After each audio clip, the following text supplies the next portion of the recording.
Hi, everybody. Welcome to season 3 of Popcorn Therapy with me, Julie Peters. I'm a therapist and I have a background in studying literature, writing about literature and pop culture in general. So I'm bringing those two worlds and sometimes other worlds as well to this podcast where we talk about movies and TV shows and think about like what they mean to us personally, emotionally, and also culturally. And so I'm really excited to kick off this season 3. My good friend Marcelle Kosman, who is the co-host of one of my genuinely favorite podcasts, which is called Material Girls. It's a little bit more of an academic look at pop culture, but it is so fun and it's just a great way to like really think deeply about these things. It is February, which is Valentine's month. And so we're doing Heated Rivalry, which is a romance that absolutely exploded beginning at the end of November, just a couple of months ago. It's been a huge, huge success. And if you haven't watched it yet, please, what are you doing with your life? Go watch it, go finish it, and then come back and listen to this conversation. Partly because you must watch the show, but also because there are some heavy spoilers ahead in this conversation. I also want to let you know that it's a pretty explicit conversation. We do have some explicit language. This is not safe for work, depending on your workplace. If you have littles around, you might want to put your headphones on. Most of the spoilers is a little bit later on. The explicit stuff we get into pretty fast because this is a pretty explicit show. Sexuality is a big part of what we're going to be talking about as we talk about this show.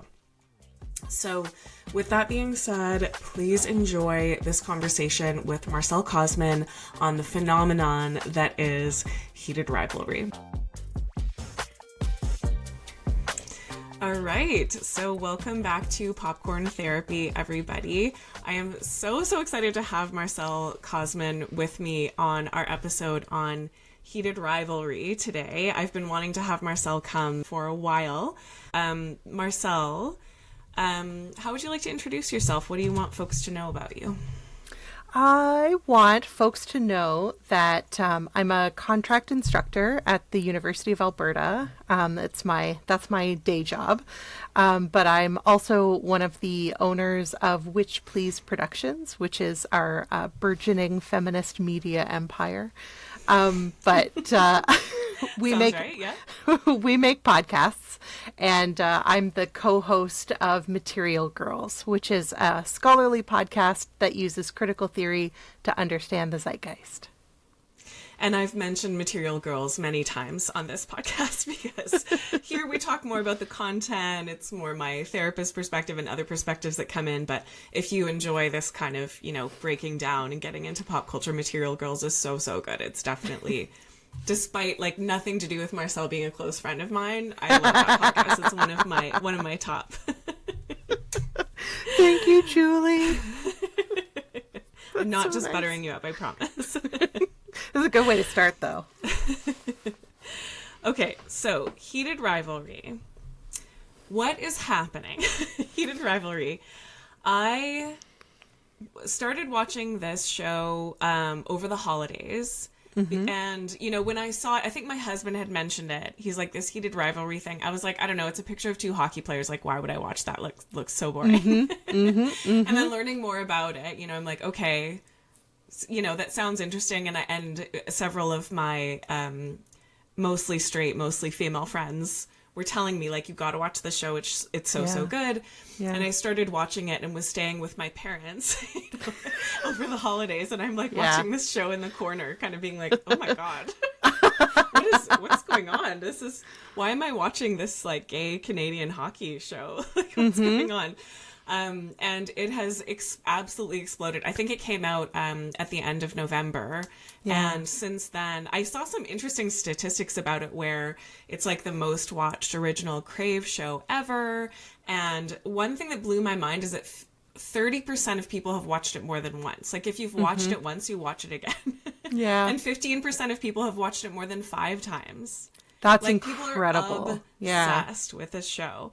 I at first wasn't sure if it was just my algorithm, but everything on Instagram and TikTok is just these two beautiful actors just hanging out, talking to each other, clips from the show. Like, people are obsessed with this movie. So tell me about your experience with it, how you came across it, and what you think is going on. Wherever you want to start. Oh boy. I mean, so I'll tell you the sort of cute version of how I started watching it. Witch Please Productions is a Canadian and American venture. So I have colleagues who are American, and two of them had been watching it and had said, Marcelle, we think you would really like the show. I'm sort of the resident hockey jock on our production team, and not me. And I mean also, like, not me. It says a lot that I'm the hockey jock. And they were like, yeah, like, it's this queer hockey romance. My colleague Gabby said that she dropped her crochet the first time they started having sex because she was just like, whoa. And I was like, oh, okay, maybe I will watch. But I think, like you, I didn't know anything about it going into it. I hadn't read the books. I hadn't heard the buzz about the show. And then, like, 2 minutes into the show, I'm watching for the first time, and the words Regina, Saskatchewan come on the screen, and all of a sudden I'm screaming because I'm like, Gabby, why did you bury the lead? Why didn't you tell me that the show is Canadian? I simply cannot have my American colleagues telling me, a scholar of Canadian literature and cultural production, about a Canadian show. And so I was immediately obsessed. So I start watching on December 3rd. The first 2 episodes are out. I watch both of them, obviously, in a single sitting. That second episode ends with the absolutely devastating, we didn't even kiss. And I'm like an absolute wreck. So then December 5th is when the 3rd episode is released. But this one introduces Scott and Kip. So there's no resolution whatsoever to we didn't even kiss. And so I'm having a panic attack. So I buy the first 2 audiobooks so that I can just, like, get into it and find out what happens.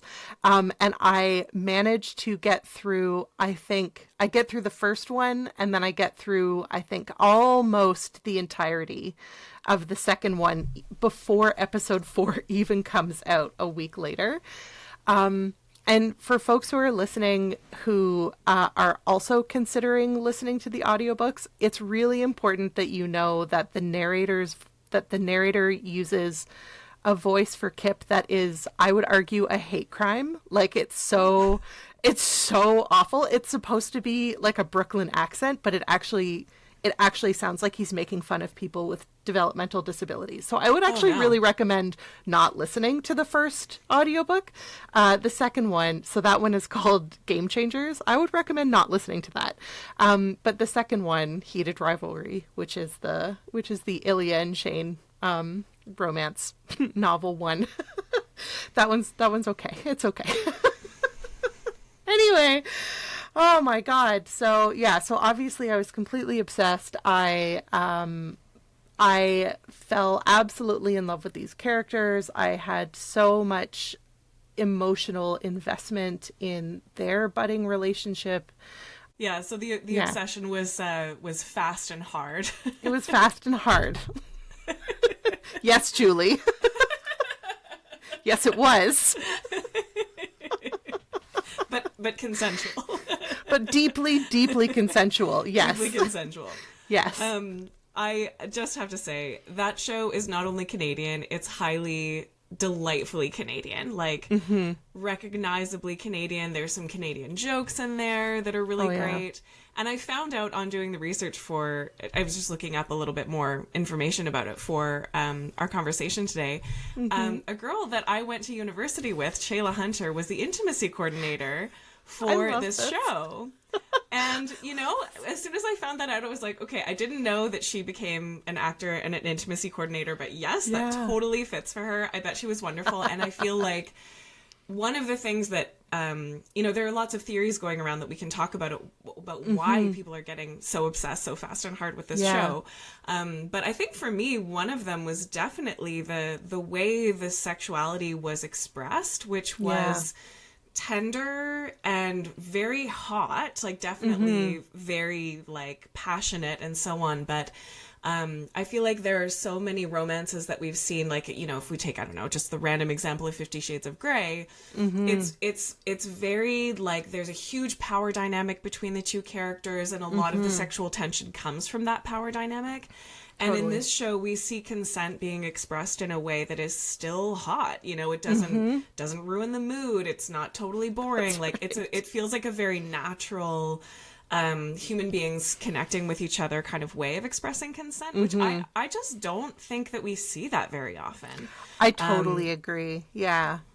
And absolutely, like the way that they so naturally fold that constant sort of checking in, that constant communication about what each person wants is so. It doesn't just feel natural, it feels very sexy in a way that I think maybe I don't know if it's just that our generation we were raised to think that like it had to be awkward and uncomfortable to talk about what it is that you wanted. Right. And anytime I've heard somebody say like, well, you can't ask for consent because that would ruin the mood, that really tells me that they've never had sex with somebody who asked what they wanted, or who like asked like, can I do this? Because it is so incredibly sexy to have somebody say like, can I X your Y? Like it's so totally. And so to have this show like with these two extremely strong masculine like butch hockey players, like, and not even just Ilya and Shane, but also Scott and Kip, right? Like the scene when I think it's like Scott who picks Kip up off the counter and is like, can I fuck you? And he's like, yes. And it's just so thrilling and delightful.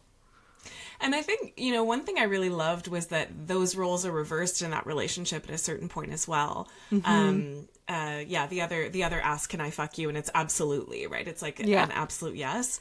And, I'm not an expert on this because obviously I'm not a gay man, but I feel like the way sex is expressed in culture, and I feel like this is maybe across sexualities, but so much of the time we see sex expressed kind of incorrectly. Like if you think about, I'm thinking back to even some episode of Sex in the City or anything, like you'll see heterosexual intercourse where, it's just like, okay, we're going to have sex and then it's happening. Like it's hard, intense intercourse, like without any lead up to it or any foreplay or anything. And, something that we know about many people's bodies, but, women's is that it can take a little bit of time. And like if you start like that can be really painful and uncomfortable. And I think that, people who've had sexual trauma, especially, it's quite interesting to see these moments of consent and these moments of foreplay and like leading up to something, right? Yeah. So what I'm getting around to saying is that I feel like there's a lot of it's not even conversation. It's like the lingo around gay sex is often like, this person's a top and that person's a bottom. And like, you have to fit into this sexual category and that sexual category. And I feel like that something about that, and again, I'm not an expert on this. I could totally be wrong in my instinct here. But I guess my sense of that is like, if someone decided for me, like who I was sexually and what that meant about what kind of sexual actions I wanted to do, I would find that incredibly like upsetting and limiting, and I feel like it would make it harder for me to express like I want to do this or I don't like that or whatever it is. And I feel like this show, like it not only expressed sexuality in that sort of normal human way that like this is how human beings actually do have sex, but also from that gay perspective where it was like, okay, anal sex is something you work up to. Like it's not something that you just do like the second you get alone with each other in the closet or whatever. Yeah. And, I think that was actually quite beautiful to be seeing, because I feel like that's so much more representative. And again, I'm speaking as not a gay man, so I could be totally wrong here.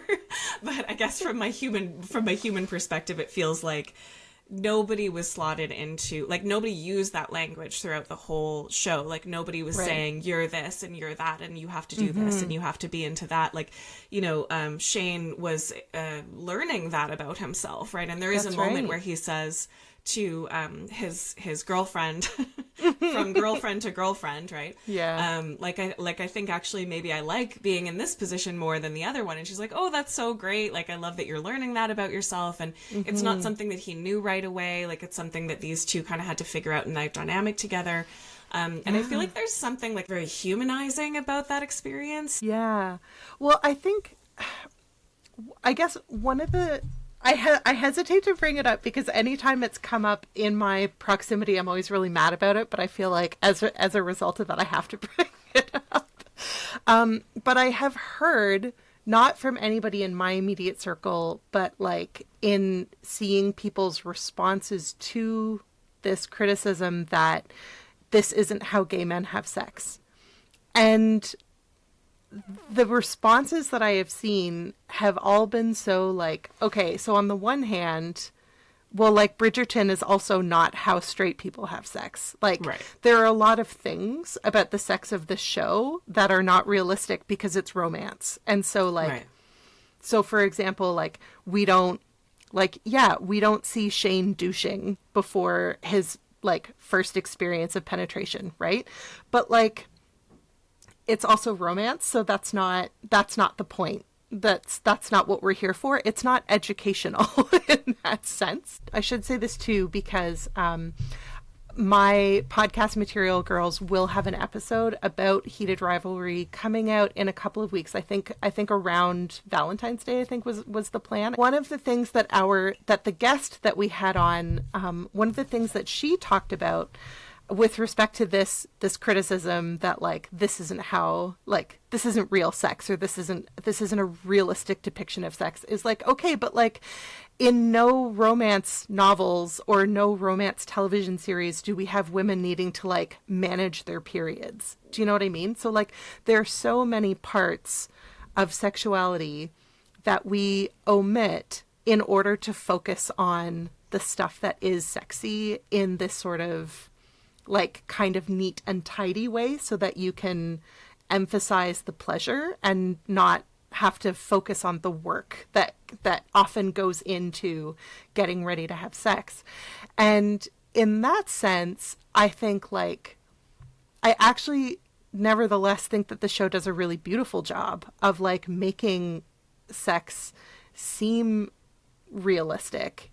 I also think anybody who would critique the show and say like, well, that's not a realistic depiction of gay sex. Like, I'm sorry, is your sexual experience the only valid experience that like gay men have ever had sexually? Like that's absurd. It's absurd it would be absurd to like watch Bridgerton or watch 50 Shades of Grey and be like, well, that's not a realistic depiction of like BDSM, or that's not a realistic depiction of sex. And it's like, that's not what we're here for. We're not here for realism.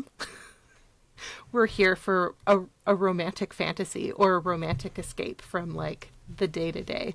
I actually have a theory that in that first episode, before Ilya comes to Shane's hotel room, when Shane like puts on the suit, and then he's like, what am I doing? And he like takes off the suit. I'm like, there's no way he didn't douche. There's no way. There's no way. There's no way before his first sexual encounter with Ilya Rozanov, there is no way that Shane Hollander didn't douche, because if he goes to the trouble of putting on a suit and tie, not knowing what it is that he's supposed to be getting ready for, there's no way he wasn't prepared for absolutely everything. Right. And I mean, it's interesting that you say that criticism has gone around. My experience of watching this is that I did feel like a lot of this sexuality was realistic. Totally. I know. I felt the same way. From my queer, female sexuality. Yeah. Which is that, and I'm thinking of a moment that I loved, actually, where after they had penetrative sex, I think, for the first time, Shane does say, well, now the bed's all dirty. Totally. And Ilya says, I'm going to go and have a shower now.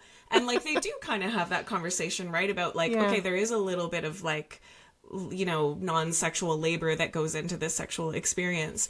And I think that, from my perspective, from where I'm coming from, which is that queer-ish, straight-ish sexuality, having been with mostly men and so on, but also having been assaulted in my experience in my life, like having had non-consensual experiences, it was so nice to see the layers of that sexual relationship, like not just the layers of the emotional relationship, but the sexual relationship mirroring that, right? Like they get to know each other, they're flirting a bit, they make out a little, they start this, like it takes them time to get to that place of, a type of sexual experience that feels more intimate and more special, and like something that you're not just sharing with everybody necessarily, right?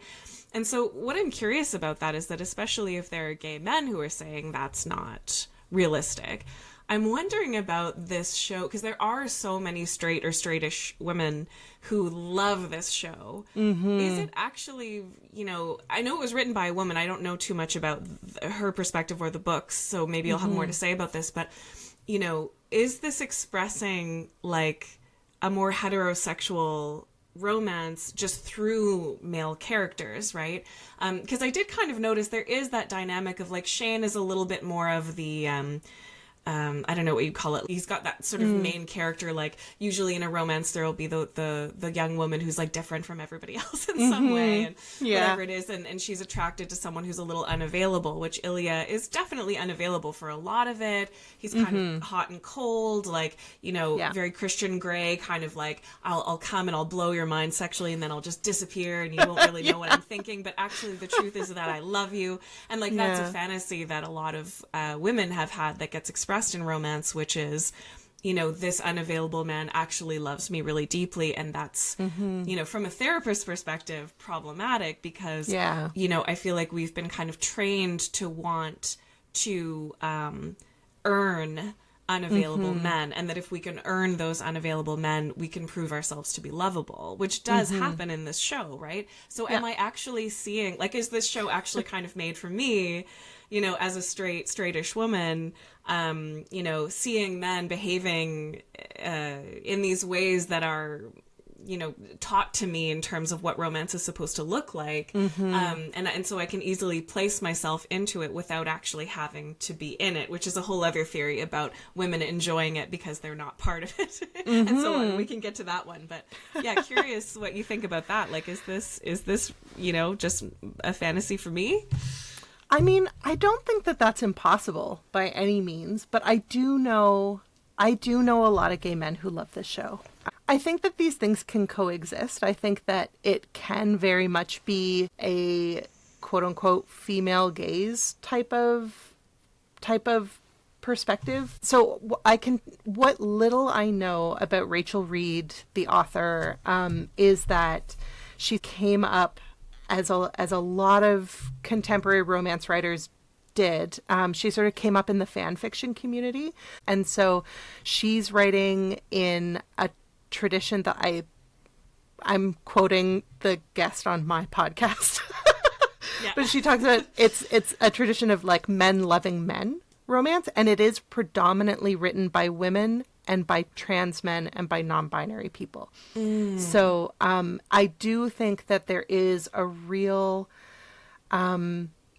tendency there to retell these romance stories with an eye to the kind of tenderness that I think women writers and like non-masculine, non-male writers have been allowed to develop and craft over, the centuries of like women's writing, etc.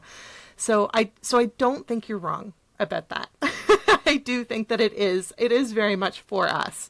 But the way that I think it is for us is also in such a way that it's not exclusively like only straight women will find this appealing, if that makes sense. Like I think she is so, and again, this is, I'm going to echo your caveats. Like I'm talking as a cis woman here. Like I've never been in a gay male relationship. But I think she is so respectful of queer male culture, and so respectful of like the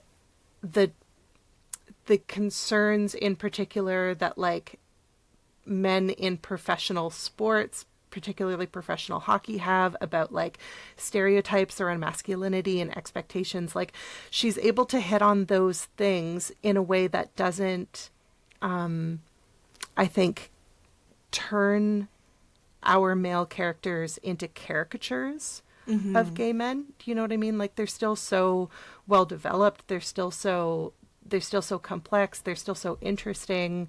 So like even Ilya, who, like you say, is so emotionally withholding for so long, it just takes a little bit longer to like unwrap those layers. And for me, watching, I think part of what was so pleasurable about it was actually seeing him come to terms with his trauma and like talking through the things that make him sort of so standoffish and like so much machismo. And it's not Shane forcing him to open up to him, it's that he just does it on his own. You know, one of the theories for why it's been so popular with straight women is that they're not represented in the sense that as a straightish woman, you can watch this and not have to put yourself into it in the sense of like seeing a woman doing a lot of emotional labor to try to earn this man. Like, Shane doesn't really do that. Like, to be fair, Shane doesn't try particularly hard. He just kind of shows up and like waits to see what happens, right? He really does. It's so true. God, I love him.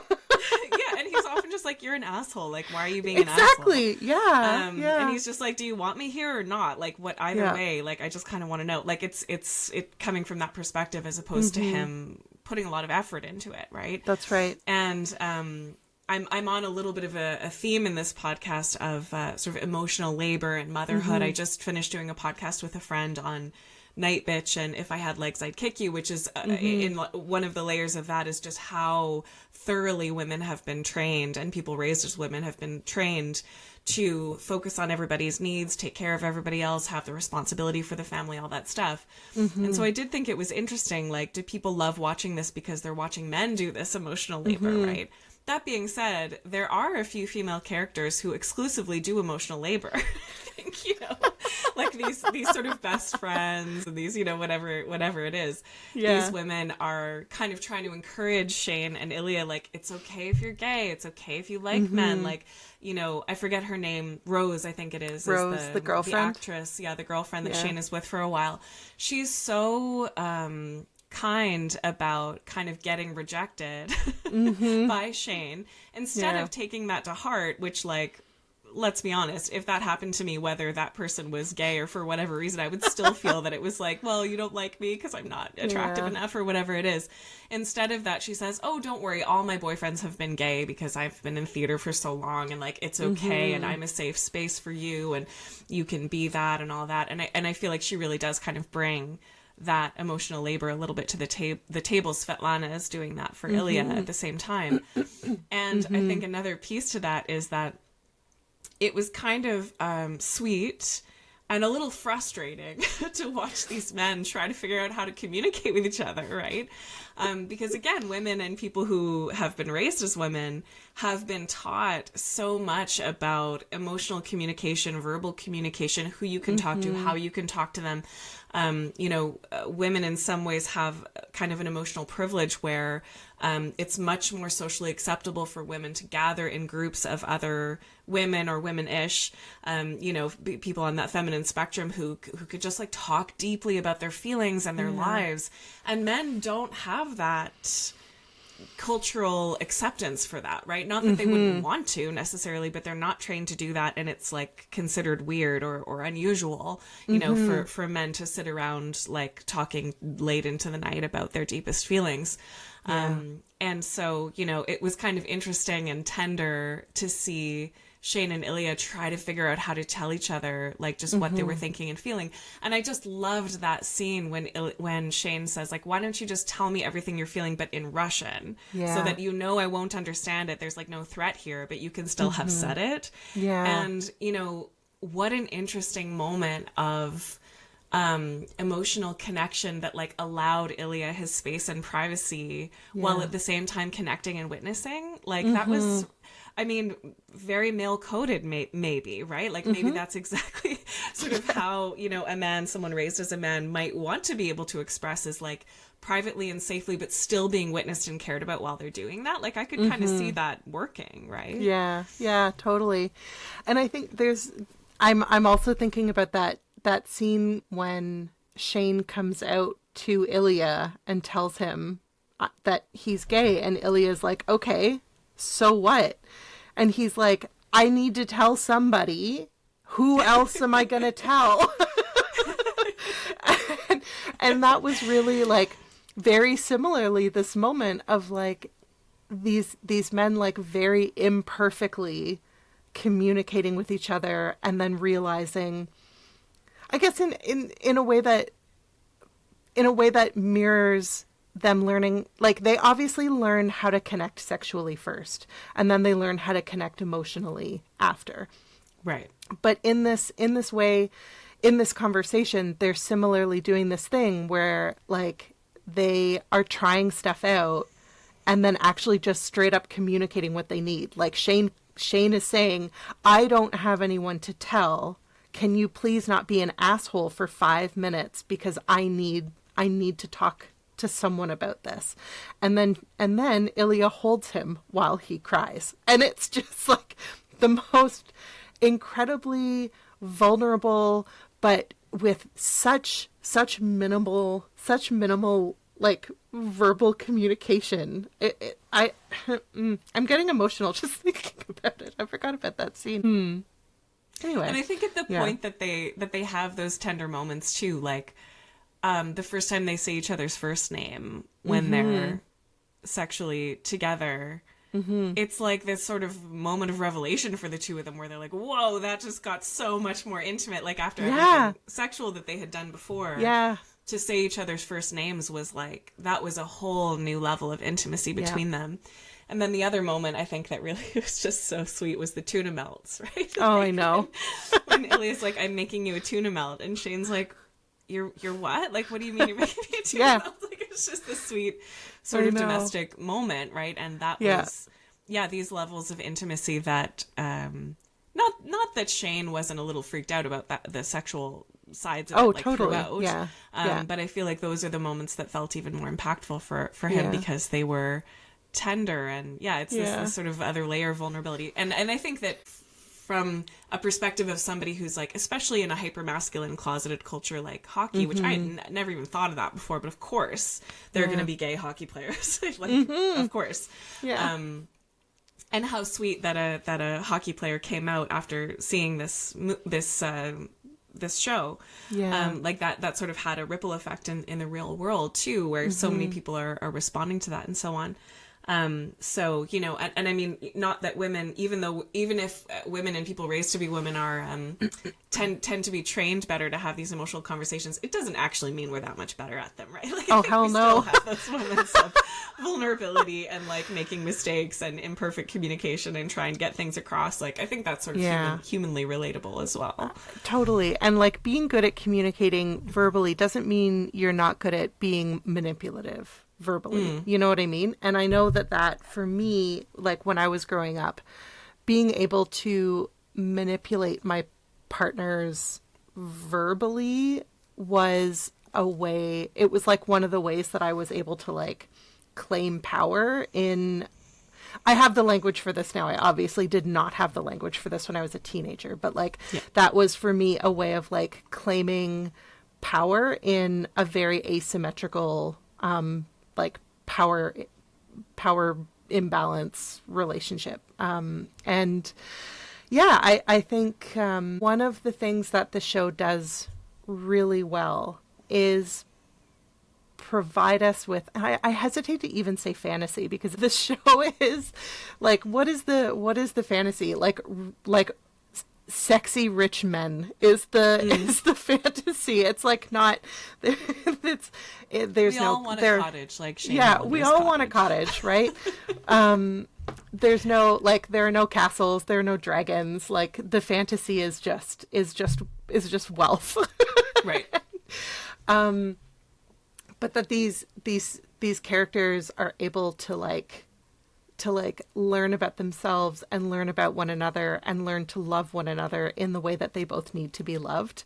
In a space without. One of the things that I can't help but come back to is the way that so many stories about queer love and queer romance that are kind of mainstream successful, or maybe not mainstream successful, but like allowed to be in the mainstream, always have to have some kind of tragic element to them. So it's like they're overcoming a hate crime, or they experience a hate crime, or one of them dies, or one of them has HIV and it turns into AIDS and then they die. Like, or there's some other, like, they actually can't be together because of homophobia, etc., you know? And so the fact that these two characters are just able to be themselves in this very kind of realistic, low-key kind of way is so world building in a way, you know? It provides us with these scripts of possibility. Like, wow, what if we didn't reduce everything to these, like, cis heteropatriarchal tropes where like with the female characters, like they do a lot of emotional labor, but none of them is like the bitter, resentful girlfriend or the jealous wife or the scheming and conniving, like, sister. You know what I mean? Like, they don't fall into those hateful tropes that that taint or poison this romance in some way. And I just think that that's so revolutionary. And it's shocking to say that out loud. It's wild to refer to that as revolutionary, but like that's kind of where we are. I mean, yeah, I agree with you. And there was a clip going around of Esther Perel, who's that famous couples counselor, who was talking about heated rivalry and calling it a corrective experience, right? That, you know, being able to see, I watched it all on my own time a little after, you know, the last episode came out and everything. But, you know, there was the episode where, second to last episode, Shane invites Ilya to the cottage, right? Yeah. And he's like hopped up on anesthesia. He's like, you know, he's got a little lowered. Will you come to my cottage this summer? Yeah, it's just this very sweet like moment where that's been turned into, you know, songs and memes and things like that on the internet. People love that moment because it's so sweet, and it is his, you know, he's disinhibited, and so he's able to say like, come to my cottage, you know, it'll just be the two of us, it'll be private, we can just have this like fantasy, like lovely experience together. And Ilya says, oh, I don't know, I don't think so. And then I imagine there was a gap, right, for people who are watching it in real time. They don't know, like, you have that week or so between finding out whether or not he goes to the cottage or not. And having watched any of the queer TV shows or films that you're talking about, you would think like, oh God, what horror is going to happen at the cottage? Like, how heartbroken is he going to be? Or how bad is it going to get? Or are the police going to come? Or like, it's, you know, like you're just thinking of it's going to be so horrible. But what happens is they go to the cottage, they have a wonderful time, and then Shane's dad discovers them. They come out to Shane's parents. They're lovely about it. There's that very sweet moment where the mom is like, I am so sorry you didn't feel safe to come out with me. And then they drive off into the sunset together. Like, I know. That is so sweet. And we know there's going to be a season 2, and like, we don't know, you know, how it's going to go if they come out, like what their plan is exactly, if they're coming out, what kind of, you know, resistance they're going to get and so on. But I think that was a surprise, right? To kind of see that it had this happy ending and that everything was okay at the end, and that being gay, I think if you look at it from the perspective of pop culture over the last, especially around the HIV epidemic and all that stuff, it's like being gay is a tragedy, and it's you know, it's like something really bad that happened to you, and that you're going to have to suffer the consequences of that for the rest of your life.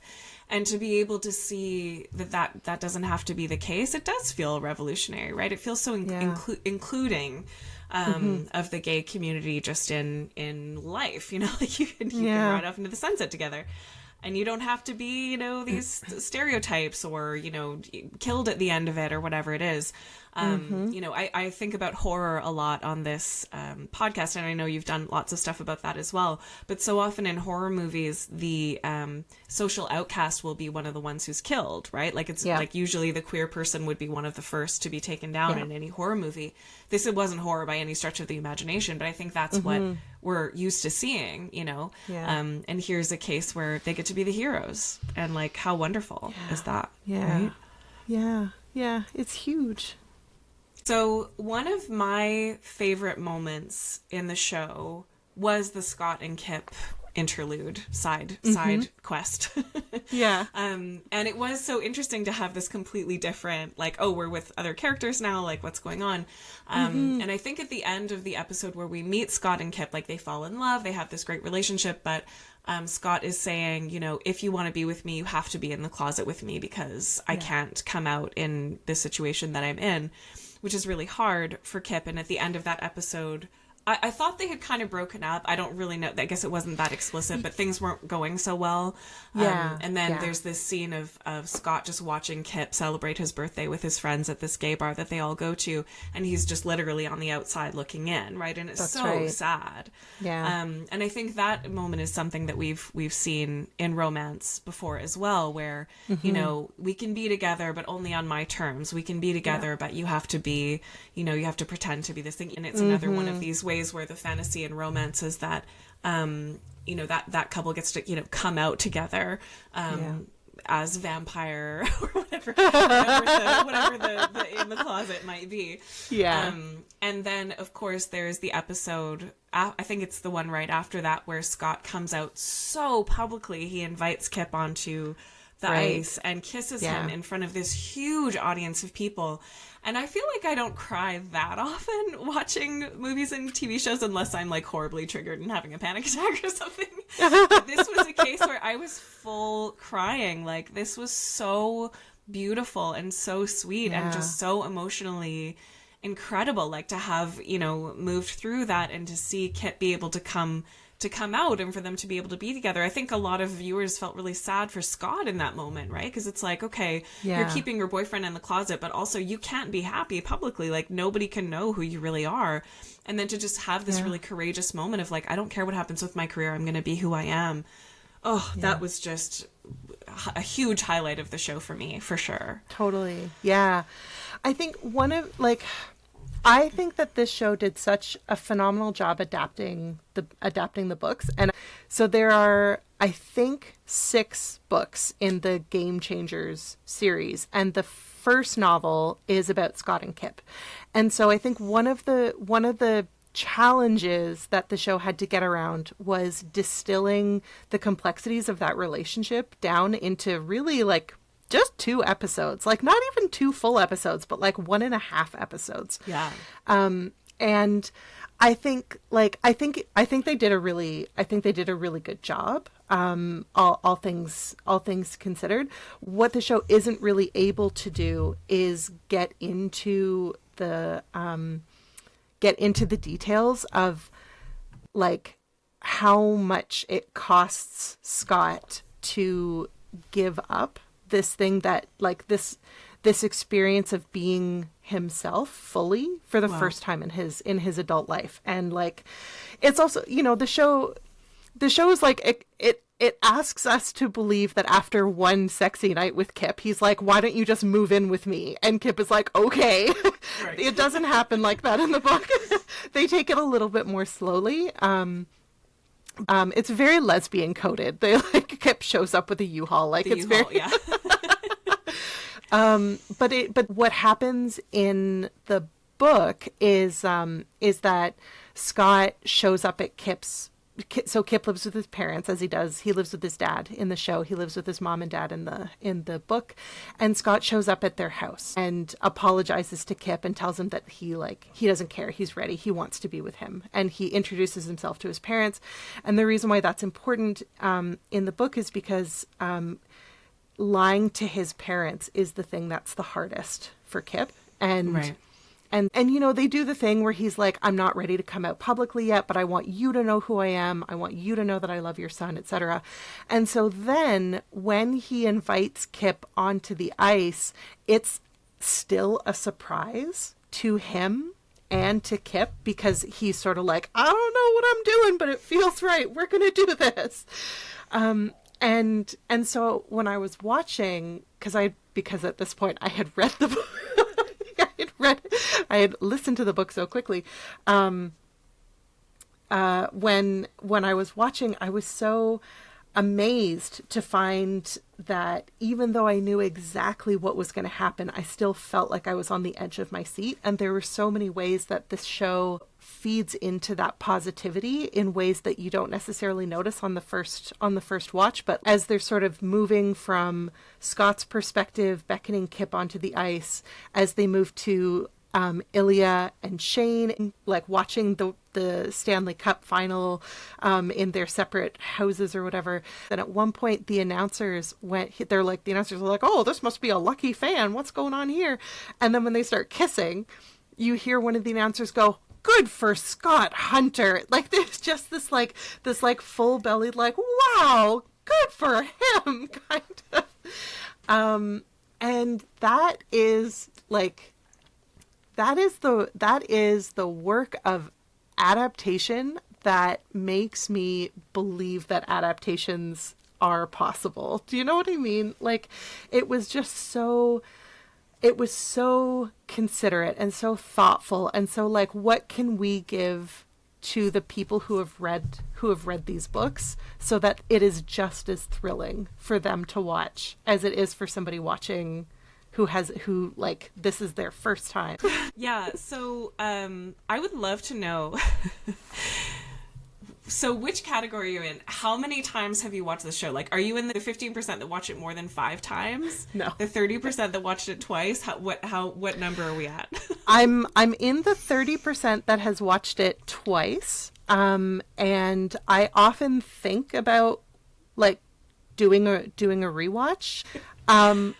I have a very unhealthy relationship with television, which maybe some of the people in that 15% also have, which is where when I start watching something, even if I've already seen it, I can't stop. Like, I am so susceptible to binge watching.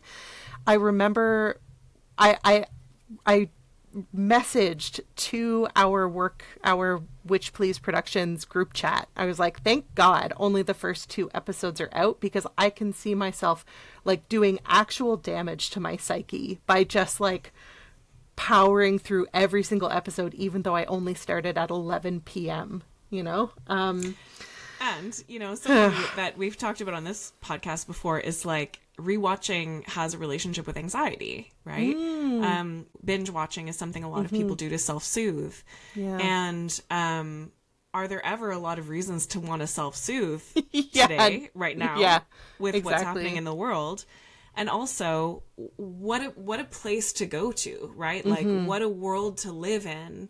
If you are experiencing depression or anxiety, to be in this world where people can communicate with each other lovingly, take risks for each other. I mean, I've seen some sweet things out there about, you know, the world is burning, but like, love is real. People having this relationship with heated rivalry where it's like, this is the place I want to live, right? Yeah, totally. I would also, like, I would really, really highly recommend to you and any of your listeners who genuinely want more of this kind of content, like the rest of the books in the series, like they're all interconnected, and every time I have started a new one, part of my brain is like, do I really need to listen to another romance about another hockey player? But the ways that the different players are humanized is so wonderful. Like there's one, it's called Tough Guy, and it's about this player named Ryan Price who has anxiety. He's like this really, really big guy. He's primarily like a defender. So his job on the hockey team is to beat up the opposing team when they threaten their his team star players. And the whole book, like, we basically open the novel with him struggling and failing to jerk off because of his anti-anxiety medication. It like makes it so difficult for him to maintain an erection and actually like come to completion. And so in navigating his romantic relationship, he's also navigating like having a sexual relationship with somebody and saying like, I'm probably not going to be able to come, and that person needing to be okay with that, and like, and in this way that isn't shameful, and it's not the objective isn't, and now he's happy and can ejaculate anytime he wants. It's like, no, this is like an ongoing thing that they have to incorporate into their relationship. And it's just so it's so refreshing to be able to read a romance novel that takes those kinds of very real sexual complications seriously and treat them without shame, and treat them not as a problem to be solved, but as something that you can like incorporate into a very like healthy and happy and sexually gratifying relationship. So yeah, huge how can you recommend. say that it's not that it's not representative of like real life sexuality, right? I know, I'm sure I not know. in always, but like, yeah, there was I had a blip during the pandemic where I was writing an erotic novel. I think I told you about it. Oh, I remember. I think about it all the time. Do you? Yeah, I do.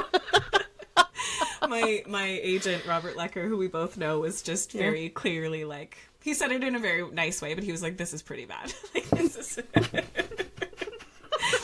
I've written so much nonfiction that he was like, "This is a non like no."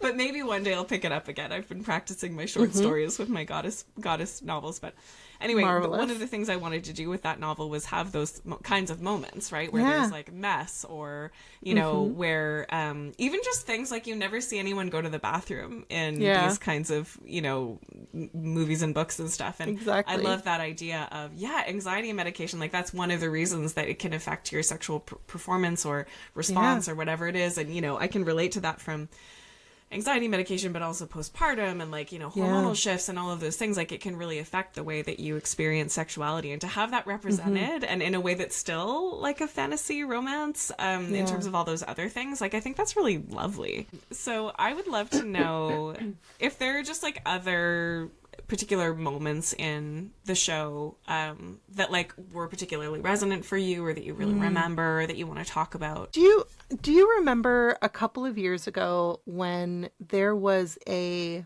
book talker who got into some hot water because she had been writing hockey romance about a real player for the Seattle Kraken? I was asked to talk about it on the Vancouver CBC morning program, and the host, for some reason, asked me what kinds of things did she write about this player, and the only thing that I had in my head was that the author had written that she wanted him, this real life player, to fuck her in all three of her holes, which I knew I could not say on the Vancouver CBC morning radio program. And so I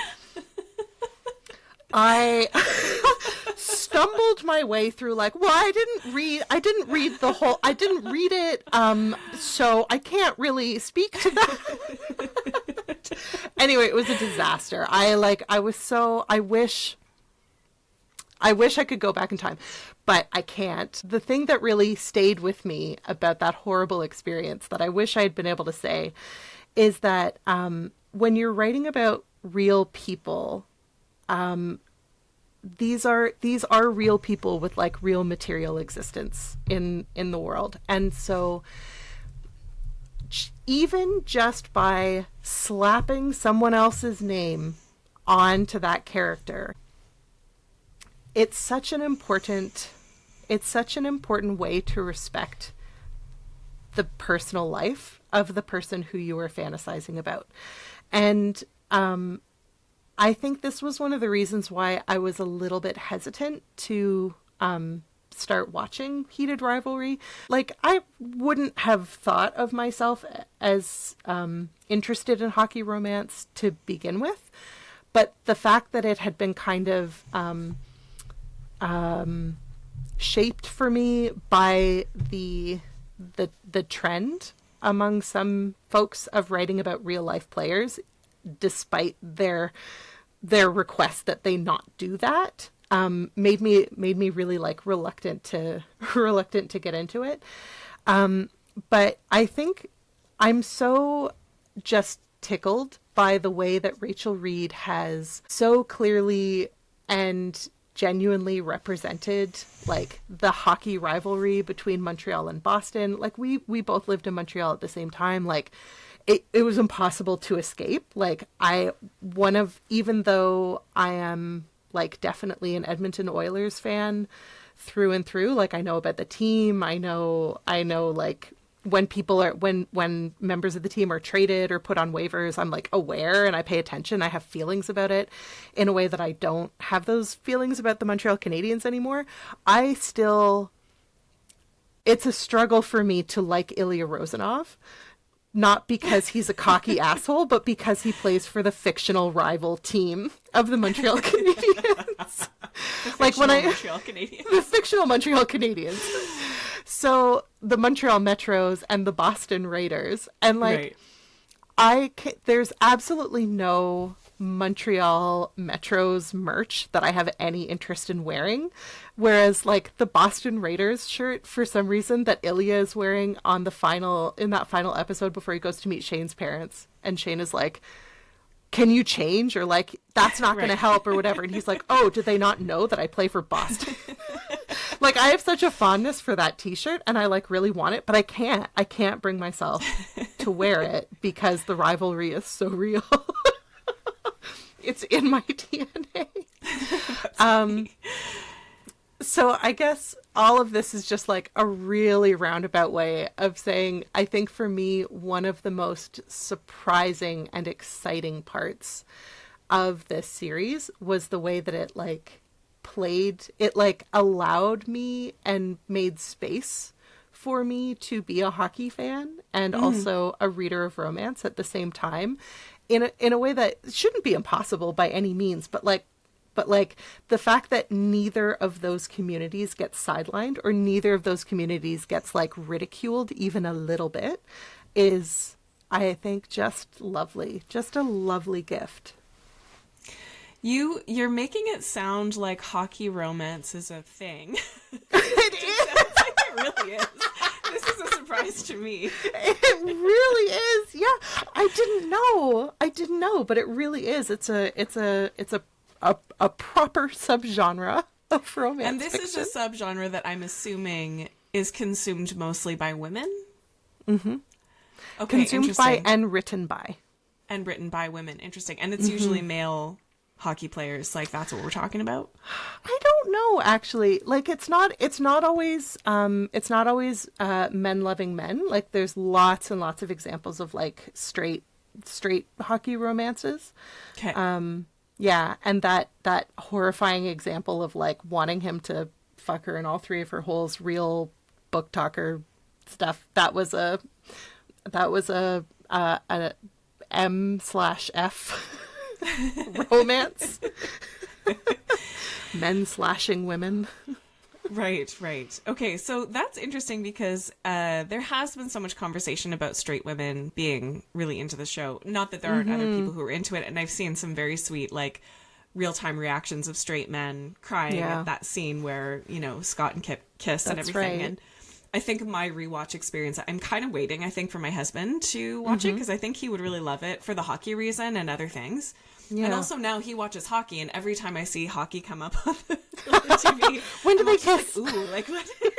Totally, I know. Like, Heated Rivalry has this spin-off called Hockey. I don't know if you've heard of it. But, you know, there is something interesting about, and I wonder if you guys are going to talk about this on Material Girls, like, women as consumers, right? I mean, that demographic is like, women are the ones who will buy books, who will, you know, consume a lot of those things. Like, you know, in a lot of the books that I've written too, there's always a little bit of like, we want to target women, you know, like these are the people that buy books, like they'll buy books for men, but the men don't tend to be the ones who are doing the purchasing, right? So women have this purchasing power that's showing up in this interesting way with hockey romance, I guess, and also with this show in particular, like women kind of driving the popularity of this show, and then it being able to extend out into these other places, which is in part one of the places it's extending out to is the real world, right? Like we talked about that real life hockey player coming out and people just being aware of hockey in a different way, and maybe it's bringing some, you know, more female viewers to watching the sport. Like, I don't know, not me. But, you know, that's a whole other thing.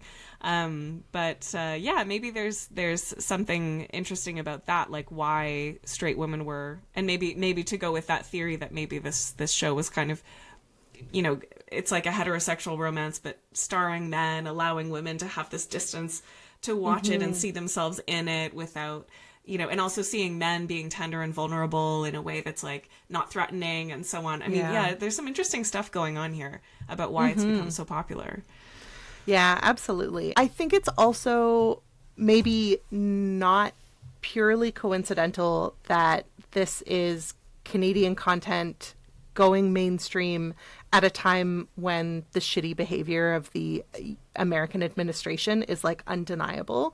And so I think there's like, I do think there's a desire to gravitate towards things that are good, like content that is well made and that is entertaining, but that you feel a little bit like there's a separation there. It's like it feels a little bit safer to consume Canadian content sometimes, which, like, to be clear, Canada also, like, a horrifying white supremacist nation. Like, for all the things that America does, like, Canada also very bad. Very, very bad history, very bad present. And in some ways we're in the center of it in Alberta as well. Absolutely. Yes, for sure. And I think that, so I think we're in, no, how do I want to phrase this? I think that the success of the show really shows us that, like, we want genuine queer romance. We want genuine queer stories that don't feed into those, like, cis hetero patriarchal tropes that always have to end in tragedy. We desperately want stories about men who aren't harming women, even incidentally, you know, like I think we really need that. We want that representation of, like, non-toxic masculinity or tender masculinity. We want that representation of consent. We want to see that, like, it is actually possible to communicate about sex in a way that is, like, fun and exciting and safe. Yeah, I mean, maybe there's something too about this non-toxic masculinity, which I just love this phrase. But that, you know, with everything that's happening in the world, specifically in the US, and just, you know, what Trump has done, and the sort of the incredibly patriarchal, capitalist, white supremacist, like, way that is going. I like the concept of that from a bit of a wider perspective. This all of this stuff that's happening is the last gasp of patriarchy, right? I know. I would love for that to be true. I know, yeah. That it's, you know, a lot of women, feminine people, you know, and so on, are finding their power, you know, being in more powerful positions in politics, or, you know, making money or whatever it is, and being able to make these changes. You know, we're kind of in this moment where I feel like a lot of women are, you know, choosing to stay single because there are all these statistics that show that single women live longer, tend to be less stressed, healthier, like, and make more money than married women with children. And for men, it's the inverse, right? So I think there are a lot of people that are fighting against that, and there's this kind of trend against men that, again, could just be my algorithm, but I feel like I see a lot of content that's about, it's kind of, you know, men are the worst, and, you know, throw them all out and all this stuff. You know, it's stuff that I'm raising two boys, I have a husband that I love, and still feel that way sometimes, right? Like, so you still kind of have these moments where you're just like, oh my God, not necessarily individual men, but patriarchy, like, can we stop? And so, you know, underneath all of that sort of frustration and vitriol and hatred, maybe there is like this really deep need to see men being human beings and being and being kind to each other and having, you know, and you know, just being non-harming, being non-toxic. It's like a non-BPA can or something. Exactly. You know, like a safe container. And maybe that's a part of it, right? Is this sort of deep desire to see men being the human beings that we know they are, right? But sometimes it feels like they're not. Like, I mean, all of this stuff going on with Trump definitely feels like sometimes he can feel non-human in certain ways where, Totally. You know, I'm pretty sure I already would not be allowed to go over the border with the things that I've said about Trump in the past that have been out there. But so who cares, you know, on this podcast what I say. But there is just this feeling of like, wow, this is somebody who's so full of harm and just has no accountability for any of it. And then, you know, we get to watch this binge, specifically this show, be in this world that we can watch and rewatch and see this going well and people being kind and kind of making the world a better place, right? Like Kip and Scott giving permission to Ilya and Shane, and then That's right. what are they going to do next with it, right? It's like this kind of ripple effect of positive behaviors instead of negative ones. Like maybe we desperately need that, not just women, but everybody else too, right?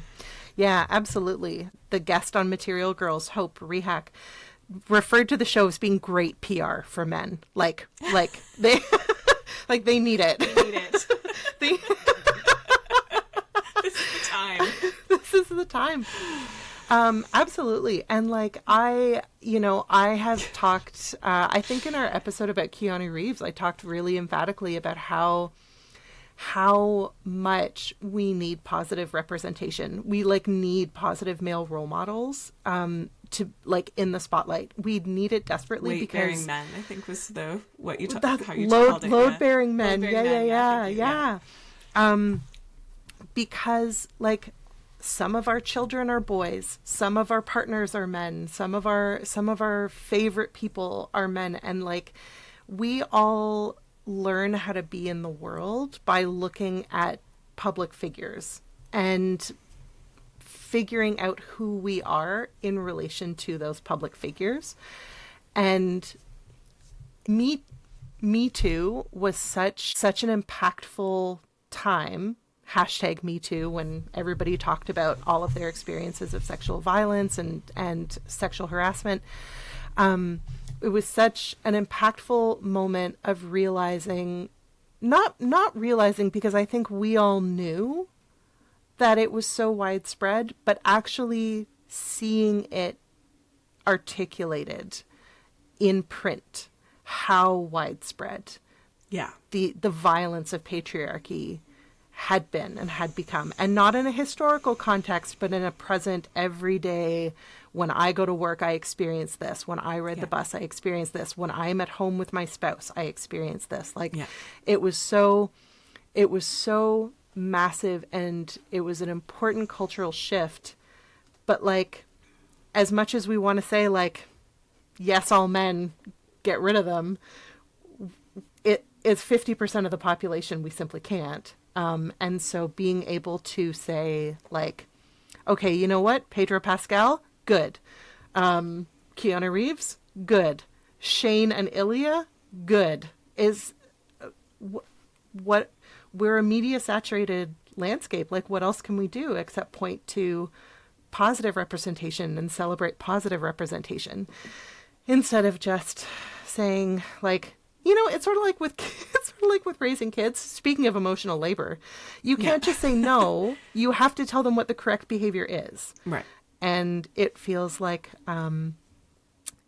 socially we need a lot of telling men what the correct behavior is. That's such a good way to put it, actually. I feel like that's so true. So infantilizing, but like, I don't know. I don't know how else to frame it.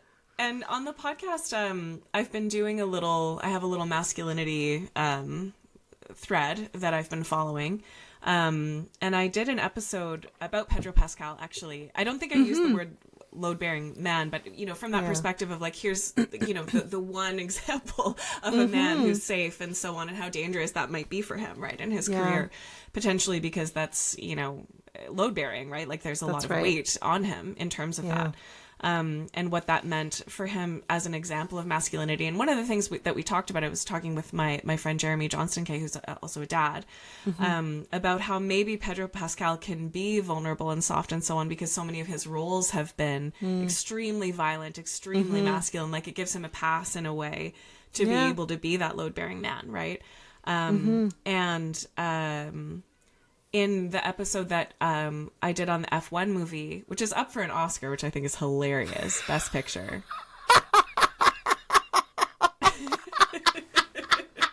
Which is a great reason to go back and listen to that podcast episode, but not necessarily to watch the movie, honestly. Yeah. It's an interesting one. I don't think it's Oscar fodder. But I was having a conversation with my old friend David about that, who's like, masculinity is his thing. And he was talking a lot about initiation and this sort of dearth of positive role models for men. And I think we have this sort of historical movement of feminism, which has come out to say like, okay, we're not going to do it this way anymore. And there have been a lot of these spaces where, you know, women and feminine people have been invited to think about who you are, think about what you want, claim your power, you know, whatever it is, to grow in all of these ways. And in some ways, men have been left out of that conversation, or left behind, or excluded, or isolated, or whatever it is. And so now we have incels and all of this extremely toxic masculinity that we're dealing with. Again, maybe last gasp of patriarchy, you know, maybe it's that fight against, you know, something that needs to change. But we do need those role models, right? Like we really do need to see examples of men being non-toxic, non-cancer causing, which is like literal, right? With those statistics of women having worse health outcomes and stuff when they're married to men. You know, let's change that, right? Like it should not have to be that way. And with the parenting podcast that I just did last week with my friend Katie on Night Bitch and everything, like we talked a little bit about how the men in those movies are just useless, right? Like they just come with nothing. And I know you and I have male partners that are not that way, you know, and still there are these heterosexual patriarchal pressures, I think, on our relationships in lots of different kinds of ways. But also like the examples out there are not great, right? And so I think with all of that in mind, I do want to do that rewatch with my husband and see what his experience is like of just seeing this. Like, does he relate to it in the same way? Does he think it's interesting? Like, or is he just like, this isn't for me, forget it? I don't know. I'd be kind of curious to see, right? Yeah. I mean, I asked Trevor, my partner, if he was interested in watching, and he was like, and I was like, are you afraid of the sex? And he said, I'm afraid of the romance. Classic masculine response. That's all you need to say, right? Like that's it right there. Yeah. And that's exactly what these characters went through. They were not afraid of the sex. They were afraid of the romance. They were afraid of the emotions, right? That's exactly right. And what it means. Yeah. Well, Marcelle, thank you so much for coming and having this chat with me. It's such a pleasure to hang out with you as always and to have you on the podcast. It was so fun. It was so fun for me. Yeah, and I am looking really forward to listening to the Material Girls on romance and Heated Rivalry. So, listeners, put that on your list right away. Oh yeah, definitely. I like Hope Rehak, who was our guest, is so much more knowledgeable than me about about the world of romance and the world of fan fiction and where this phenomenon came from. So I would definitely encourage listeners, if you thought I had anything interesting to say, well, you just buckle up. I can't wait. I'm so excited. Okay, thank you so much, Marcelle. We'll see you next time. Thank you. I would love to come back. Please invite me back. See you soon. Okay. Bye. Thanks again, everybody, for listening to this conversation with me and Marcelle Kosman on Heated Rivalry. You can find Marcelle and Material Girls wherever you get your podcasts. She also has another podcast called Gender Playground, which is about gender affirming care for kids. Go check it out. You can find me at Julie Peters Wellness on Instagram, TikTok, Facebook, Substack. And I'm going to be sharing more and more. I've just joined Substack very recently. So if you like to read, please do follow me there. I have several books that you can get wherever you get your books. You can learn about those at juliepeters.ca. But on Substack, I share a little bit about those, and I'll be sharing a bit about this podcast too. Our next one should be Buffalo 66. We're going to be talking about that again within the romance kind of realm of things, very unconventional romance. I'll be talking to Mel Z about that. So if you haven't watched this movie and you're looking for something to watch, go check it out. It's a cult favorite. People love it. And some people hate it. We'll talk about why. So go check that out. That's next on our list. And there are lots of cool things coming up that we're going to be talking about as well. If you haven't yet watched Night Bitch and If I Had Legs, I'd Kick You, I have an awesome conversation coming up soon with my good friend Katie Thorpe about motherhood and parenting in relationship to those two movies. And I'll be letting you know on Instagram, TikTok, the upcoming films and TV shows and stuff that we're going to be doing so that you can kind of follow along, join us in the conversation. I want your comments. I want your thoughts. Please don't forget to like and subscribe and share this podcast with others and so on. And I look forward to our next chat. Thanks for being here with me.